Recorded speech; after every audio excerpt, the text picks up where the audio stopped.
საუბარს გაგიგოს. იესო ცოცხალი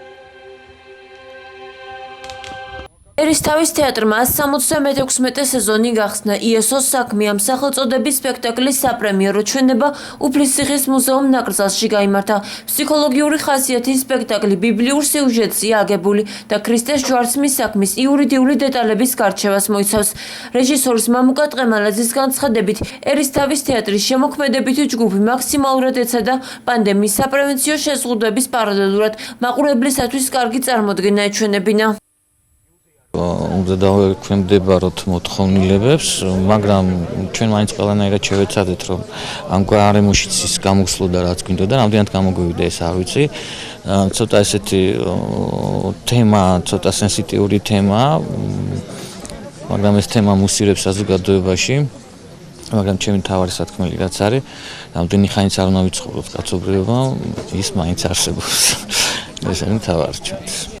პრემიერა მაყურებელზე დიდი შთაბეჭდილება მოახდინა, მათ ასევე შესაძლებლობა ჰქონდათ გიდთან ერთად უფლისციხის მუზეუმ ნაკრძალით დაეთვალიერებინათ.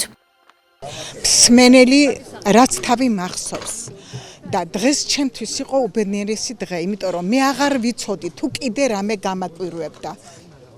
და დღეს მე ვარ გაკვირვებული და ძალიან ბედნიერი, იმიტომ რომ გონია ვარ ზღაპარ ქალაქში, აი ულამაზეს გარემოში და ვისმენ სპექტაკლს სხვანაირს, განსხვავებულს, განსაკუთრებულს.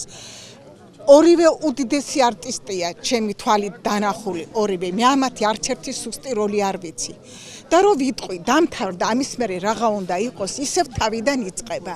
და დღესაც თავიდან დაიწყო. დღეს იყო ლამაზი, მშვენიერი, განსხვავებული, რაც არასდროს არ მინახია და მენანება ყველა, ვინც დღევანდელი დღე ვერ გაეზიარა. COVID-19 პრევენციის მიზნით თეატრების გახსნა 1 ნოემბრამდე გადაიდო. არსებული შეზღუდვების ფონზე კი ერისთავის თეატრის საპრემიერო ჩვენება განსხვავებულ ფორმატში ღია სივრცეში ჩატარდა და შემოქმედებითი სეზონით შესაბამისი რეგულაციების დაცვით გაიხსნა.